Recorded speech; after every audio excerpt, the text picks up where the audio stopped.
Salam, selamat malam sahabat terkasih. Hari ini mungkin telah dipenuhi berbagai aktivitas. Ada pekerjaan yang menguras tenaga, persoalan yang memenuhi pikiran, atau mungkin hati yang sedang memikul beban. Sebelum kita beristirahat, mari sejenak merenungkan satu pertanyaan yang diajukan Tuhan melalui firman-Nya. Masihkah kita mendengar suara Tuhan?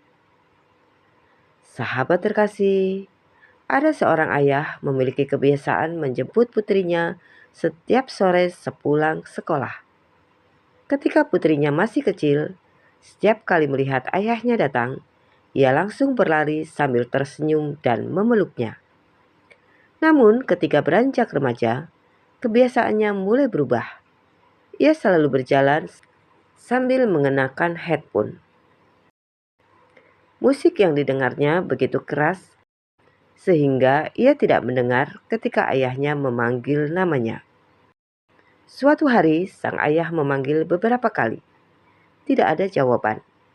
Baru setelah sang ayah menyentuh bahunya, gadis itu terkejut dan berkata, "Maaf ayah, aku tidak mendengar." Sang ayah tersenyum, tetapi di dalam hatinya ada kesedihan. Bukan karena ia berhenti memanggil, melainkan karena suara lain telah memenuhi telinga anaknya. Bukankah hal seperti ini juga dapat terjadi dalam kehidupan rohani kita? Bukan Tuhan yang berhenti berbicara, tetapi dunia ini dipenuhi begitu banyak suara. Suara kesibukan, suara kekhawatiran, suara media sosial, suara ambisi, suara ketakutan. Semuanya perlahan membuat hati kita kurang peka terhadap suara Tuhan. Firman Tuhan berkata dalam Wahyu 2 ayat 7, "Siapa bertelinga, hendaklah ia mendengarkan apa yang dikatakan Roh kepada jemaat-jemaat.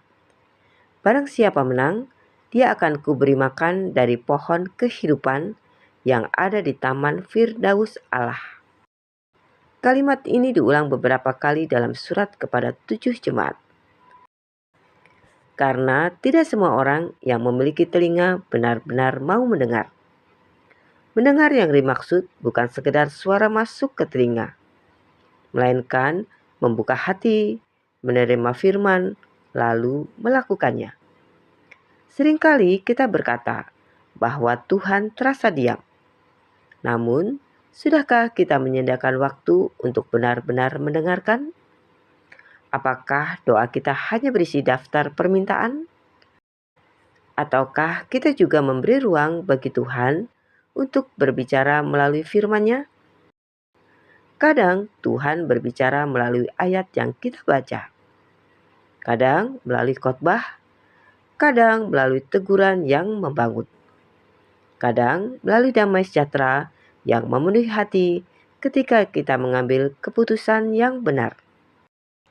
Tuhan masih berbicara. Apakah kita masih mau mendengarkan?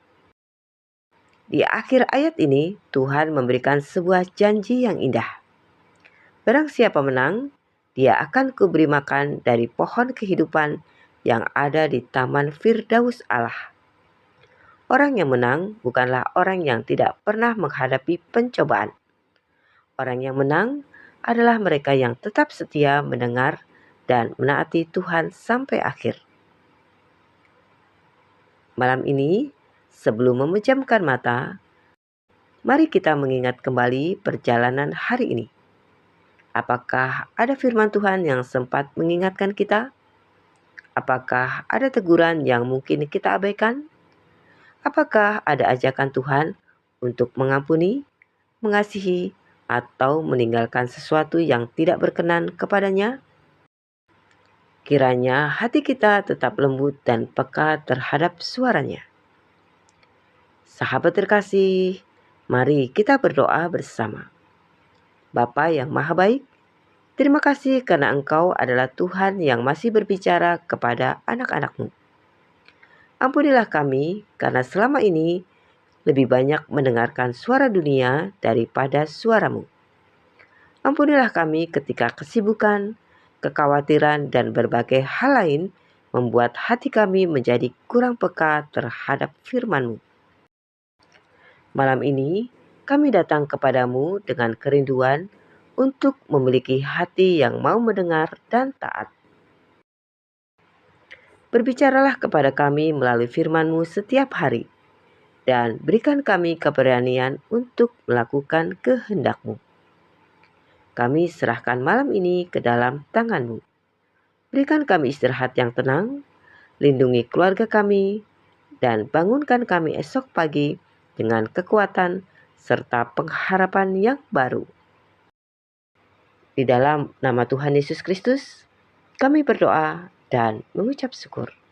Amin.